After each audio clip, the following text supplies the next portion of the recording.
Assalamualaikum warahmatullahi wabarakatuh. Salam sejahtera untuk kita semuanya. Jumpa lagi dengan Jurnal Edukasi ya. Yang kali ini akan membahas tentang soal manajerial untuk persiapan tes P3K tahun 2023. Bagi sobat Jurnal Edukasi yang baru saja menemukan channel ini, silahkan untuk subscribe, like, share, komen, dan jangan lupa tekan tanda loncengnya agar kami bisa memberikan informasi berbagai hal terkait tentang tutorial, sehingga kami bisa bersemangat untuk memberikan tutorial-tutorial yang bermanfaat untuk kita semuanya. Kali ini kita akan membahas tentang soal manajerial untuk persiapan P3K. Sebagaimana kita ketahui bahwa kompetensi manajerial merupakan tes untuk menilai penguasaan pengetahuan, keterampilan, serta sikap sebagai pelamar dalam berorganisasi. Soal-soal dalam tes kompetensi manajerial itu berkaitan dengan integritas, kerjasama, komunikasi, orientasi pada hasil, pelayanan publik, pengembangan diri dan orang lain, mengelola perubahan, dan juga pengambilan keputusan. Baik, langsung saja kita mulai untuk soal yang pertama. Di kantor Anda menemukan beberapa inventaris kantor yang rusak dan hanya Anda yang mengetahuinya. Bagaimana sikap Anda? A. Saya diam saja karena saya bisa dituduh sebagai pelaku kalau melapor.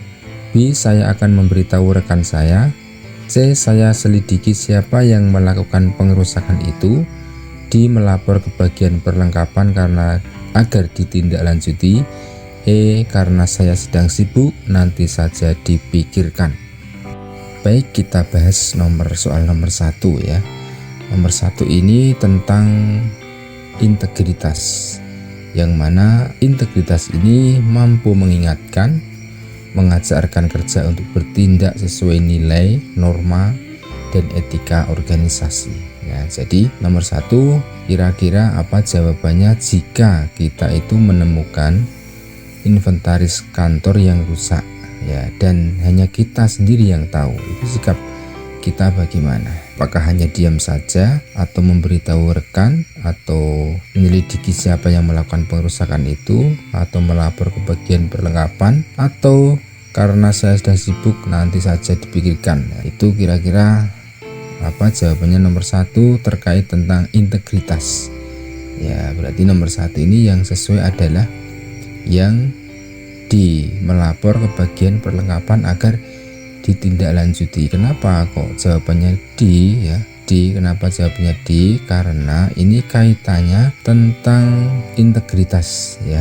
Integritas kita itu harus mampu untuk mengingatkan sesuatu, mengajarkan kerja untuk bertindak sesuai nilai, norma, dan etika organisasi. Nah, ketika kita tahu barang inventaris kantor itu rusak ya, kita lapor ke bagian perlengkapan ya, agar segera ditindaklanjuti karena itu adalah bagian tugas dari bagian perlengkapan. Jadi nomor 1 jawabannya adalah D. Nomor 2, demi kelancaran acara esok hari, divisi saya diminta kerja lembur. Padahal saya sudah berjanji untuk mengantar ibu saya ke dokter. Yang seharusnya saya lakukan adalah titik-titik. A. Pulang dan teman-teman tidak mengetahuinya. B. Pulang lebih cepat dengan pura-pura sakit. C. Mencoba menghubungi ibu saya dan mengatakan saya akan sedikit terlambat. D. Lembur sampai pekerjaan selesai. E. Meminta izin kepada atasan untuk mengantar ibu saya sebentar lalu kembali bekerja. Nah, nomor 2 ini kira-kira apa jawabannya?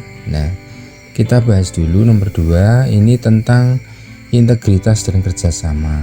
Nah, jadi ketika kita memiliki hal yang sangat urgent untuk keperluan pribadi atau apapun juga itu ya, kebutuhan atau keperluan yang mendesak, sangat mendesak sekali ya, ini secara etika, nilai atau norma etika berorganisasi itu tentu kita harus meminta izin dahulu kepada atasan. Nah, maka yang nomor 2 ini adalah jawabannya apa? Jawabannya adalah E, meminta izin kepada atasan untuk mengantar ibu saya sebentar lalu kembali bekerja. Itu adalah sebuah etika berorganisasi, mengedepankan nilai dan norma juga. Karena kita punya atasan, tentu kita juga memiliki tanggung jawab moral dan norma ya. Sehingga saya yakin seorang pimpinan pun akan memberikan izin ya untuk keperluan itu. Jadi nomor 2 jawabannya adalah E, meminta izin kepada atasan untuk mengantar ibu. Nomor 3, saat Anda dituduh dan dimarahi oleh atasan sedangkan hal tersebut tidak sesuai dengan keadaan sebenarnya, yang akan Anda lakukan adalah A, menanggapi pertanyaan dari siapapun tentang isu-isu tersebut. B, saya akan berusaha menemukan penyebar isu itu dan membuat perhitungan dengannya. C, saya akan membiarkannya saja karena nanti juga akan hilang dengan sendirinya. D, berusaha menjelaskan keadaanku yang sebenarnya. E, meminta pertimbangan teman dekat saya. Nah, ini kaitannya tentang jika dituduh atau dimarahi oleh atasan padahal kita tidak melakukan apapun ya yang sebenarnya, maka ini persoalan komunikasi. Nah, maka hal ini tentu kaitannya tentang komunikasi ya. Berkomunikasi secara asertif, terampil, berkomunikasi lisan atau tertulis, kaitannya untuk menyampaikan informasi yang sensitif, rumit atau kompleks. Maka nomor 3 ini jawabannya ya adalah yang D, yaitu berusaha menjelaskan keadaan yang sebenarnya itu seperti apa. Nomor 4, pada saat saya sedang menuju ke arah kantor dengan motor, terlihat atasan saya sedang berjalan kaki. Hal yang akan saya lakukan adalah A, memelankan motor saya dan mengucapkan salam kepadanya. B, saya akan menghentikan kendaraan dan memohon izin untuk mendahulinya. C, menghentikan kendaraan dan menawarkannya tumpangan. D, melewatinya saja.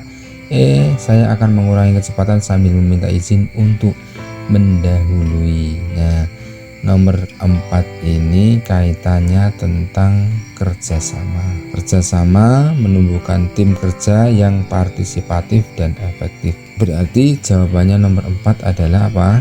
Ya, secara etika pun ya itu tentu yang sesuai adalah yang C ya, menghentikan kendaraan dan menawarkannya tumpangan. Ini jauh lebih baik secara etika dan norma.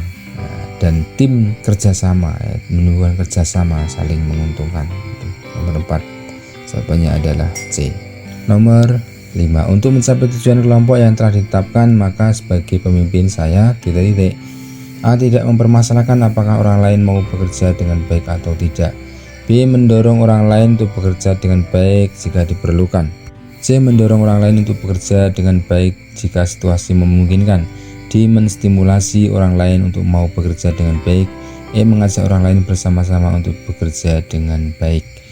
Nah, ini pun nomor 5 kaitannya juga tentang kerjasama.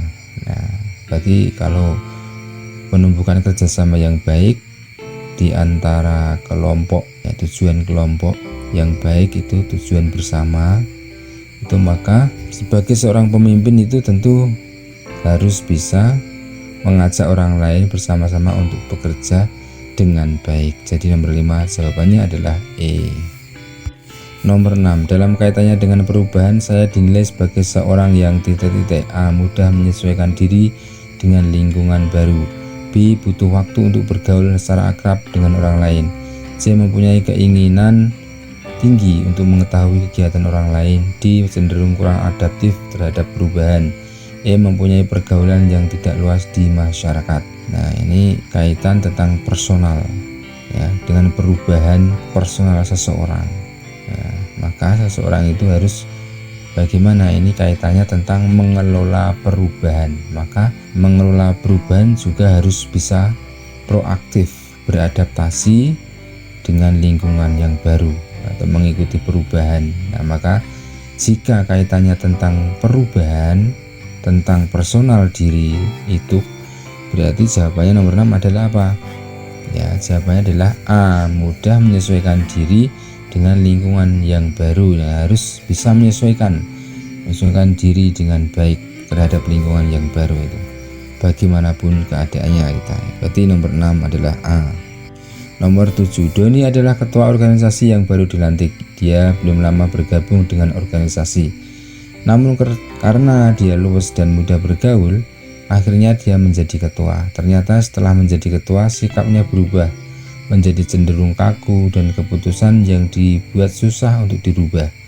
Jika Anda menjadi anggota organisasi tersebut, apa yang Anda lakukan? A, mengajak teman-teman lain untuk memberikan masukan ke Doni sehingga kelompok yang solid tidak terpecah. B, mengajak Doni berdialog secara empat mata. C, meminta Doni untuk tidak bersikap otoriter di forum formal sehingga menjadi kesepakatan bersama. D, membentuk kelompok untuk menentang kebijakan yang dibuat Doni agar dia tahu kesalahan yang telah diperbuatnya. E, membiarkannya saja, nanti juga Doni sadar sendiri. Nah, jadi ini adalah kaitannya tentang kerjasama juga ya. Nomor 7 itu efektif, kerjasama yang efektif, membangun tim kerja. Tujuannya apa? Untuk peningkatan kinerja organisasi itu sendiri. Nah, maka jika menjadi anggota organisasi tersebut, ya, kelakuan Doni ini yang berubah drastis, itu apa yang dilakukan adalah yang paling sesuai, yaitu tentu yang A ini ya, mengajak teman-teman lain untuk memberikan masukan ke Doni ya, sehingga kelompok yang solid tidak terpecah. Jadi masukannya bukan hanya satu arah, tapi bisa dari berbagai arah agar Doni ini benar-benar tahu apa yang sebenarnya harus dilakukan sebagai seorang pemimpin, tidak memiliki sifat yang cenderung kaku dalam mengambil keputusan dan sebagainya. Jadi nomor 7 jawabannya adalah A. Nomor 8, ketika saya menjadi panitia kegiatan sekolah, saya akan menggalang dana dengan cara titik-titik. A, menggerakkan teman-teman untuk mencari dana. B, mencari sponsor yang mendukung keberhasilan acara. C, mengajukan proposal kegiatan sekolah. D, menghubungi sponsor yang sudah saya kenal. E, meminta sumbangan pada orang tua. Nomor 8 ini juga kaitannya tentang kerjasama. Kerjasama ya, bagaimana yang efektif untuk membangun tim kerja untuk meningkatkan kinerja organisasi itu agar tujuannya tercapai. Maka bagaimana sikapnya agar menggalang dana itu bisa tercapai ya, kalau kaitannya tentang kerjasama ya, bagaimana caranya bisa menggerakkan teman-temannya itu untuk mencari dana, entah dananya dari sponsor atau mengajukan proposal atau mencari sumbangan ke donatur yang telah dilakukan ya, mencari donatur dan sebagainya. Itu yang kaitannya nomor 8 adalah jawabannya yang A, yaitu menggerakkan teman-teman untuk mencari dana. Nomor 9, jika jadwal yang biasa Anda lakukan dirubah, apa yang Anda akan lakukan? A, biasa saja dan melakukannya. B, merasa tertantang, bersemangat dan segera menyesuaikan diri. C, marah dan mengeluh. D, panik dan merasa gelisah. E, mencari teman lain yang mengalami hal serupa. Ya, ini nomor 9 itu juga sama dengan yang tadi, yaitu tentang bisa mengelola perubahan. Bagaimana bisa mengelola perubahan terhadap diri secara personal ya, harus proaktif beradaptasi mengikuti perubahan itu sendiri.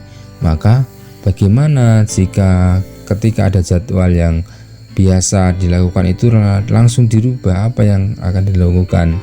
Ya tentu adalah merasa tertantang, bersemangat dan segera menyesuaikan diri terhadap perubahan itu sendiri. Itu jika kaitannya tentang mengelola perubahan. Maka nomor 9 ini jawabannya adalah yang B ya. Nomor 10, apakah Anda bersedia untuk memperdebatkan sesuatu padahal kelompok Anda jelas-jelas tidak menyetujuinya? A, saya akan tetap mempertahankan pendapat saya. B, saya akan menyimak pendapat lain terlebih dahulu. C, saya akan berpikir ulang dan mencari jalan tengah. D, saya akan mengalah saja. E, saya akan mengumpulkan teman terlebih dahulu untuk menyuarakan pendapat saya. Kaitannya pun juga nomor 10 tentang apa ini? Kerja sama. Tapi kerjasama yang seperti apa? Ketika kelompok kita tidak menyetujui. Nah, apakah memaksakan pendapat, ataukah mempertahankan pendapat, ataukah berpikir ulang, ataukah mengalah, atau mengumpulkan teman untuk menyuarakan pendapatnya itu. Nah, yang paling sesuai adalah bagaimana kita bisa menyikapi masalah itu ya, karena kelompok kita tidak menyetujui, mungkin karena alasan tertentu ya, maka sebaiknya ya berpikir ulang dan mencari jalan tengah. Ini solusi yang terbaik ya.